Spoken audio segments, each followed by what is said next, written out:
हरे कृष्ण। एक बुजुर्ग पिता थे, उनका स्वास्थ्य ठीक नहीं रहता, बहुत शरीर में पीड़ा थी।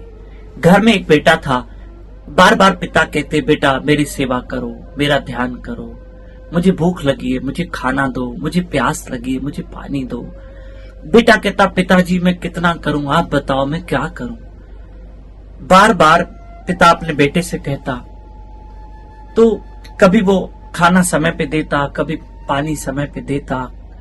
तो एक दिन पिता ने कहा, बेटा देखो मैं जिंदा हूं, मैं जिंदा हूं, तो तुम जितनी मेरी सेवा करना चाहो तो कर सकते हो। तुम मुझे एक बात बताओ, जब मेरे प्राण छूटेंगे तब तुम मेरा श्राद्ध करोगे और तुम घर में ब्राह्मणों को बुलाओगे, कन्याओं को बुलाओगे, उनको भरपेट भोजन करवाओगे, ये सोच के कि वे ब्राह्मण देव खाएंगे तो मुझे प्राप्त होगा। बेटा बात तो सही है कि ब्राह्मण देव खाएंगे, मुझे मिलेगा, लेकिन मैं तो नहीं देखूंगा, मैं तो नहीं देखूंगा ना। और तुम जो करना है जीते जी करो। अगर मैं तुमसे समय पे पानी मांग रहा हूं तो मुझे पानी दो। अगर समय पे मैं कह रहा हूं मुझे भोजन दो तो मुझे दो। मेरे जाने के बाद तुम अगर 4 रिश्तेदारों को बुला के तुम सीरा मालपुआ बनाओगे, भोजन के अलग अलग व्यंजन बनाओगे और मेहमान रिश्तेदारों को कहोगे कि मेरे पिता का श्राद्ध है, तो बेटा जीते जी करो। मेरे जाने के बाद मैं नहीं देखूंगा, ये मैं देख नहीं पाऊंगा, लेकिन इतना है कि तुम अभी करोगे तो मैं देखूंगा भी और मैं तुम्हें दुआएं भी दूंगा। इसलिए तुम मेरी सेवा करो और जीते जी करो। प्रिय बंधुओं, एक बात समझना, हम अपने पूर्वज जैसे हमारे दादा दादी, नाना नानी अब इस दुनिया में नहीं है, हम उनका श्राद्ध करते हैं। और शब्द श्राद्ध स्वयं में डरावना शब्द नहीं है, हम कल भी कह चुके हैं, आपको याद होगा। श्राद्ध शब्द निकला है श्रद्धा से, बड़ों के प्रति श्रद्धा व्यक्त करना। एक बात बताओ,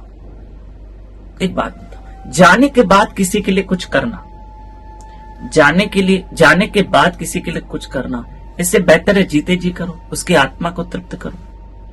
ठीक है, श्राद्ध करना बहुत जरूरी है, ब्राह्मण कन्या को खिलाना बहुत जरूरी है, हम मानते हैं, लेकिन एक बात समझिएगा, जो करना है, आज हमारे माता पिता हैं, जो हमारे बुजुर्ग हमारे सामने हैं, अब सेवा कर लो और उनकी दुआएं जीत लो। ठीक है, आपको पता है कि 7 सितंबर से, परसों संडे से पितृपक्ष शुरू हो रहा है और कब तक, 21 सितंबर तक। एक हाथ जोड़ के प्रार्थना है कि इन दिनों आप ये 15 दिन तक, सिर्फ 15 दिन तक ये खूब भजन करना, खूब ये नाम भजन करने के दिन है, ये भक्ति करने के दिन है।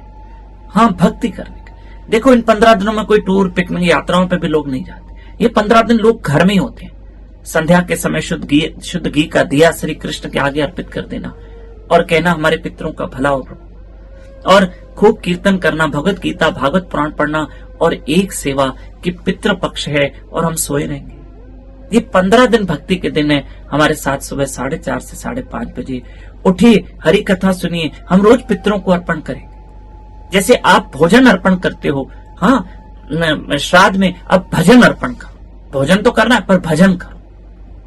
पक्का YouTube चैनल पे मेरे साथ लाइव रहना। ये 15 दिन की एक सेवा ले लो, एक संकल्प ले लो और उठने की पूरी कोशिश करो। और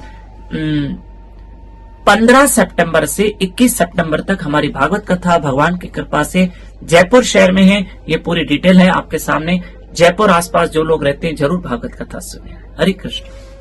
और हाँ, एक सूचना देना भूल गया, 7 सितंबर से 13 सितंबर बापू जी सरकार दुबई में है। आप जरूर दुबई में बापू जी सरकार के दर्शन कर सकते हैं और ये यहाँ पर कांटेक्ट कीजिए। हरे कृष्ण।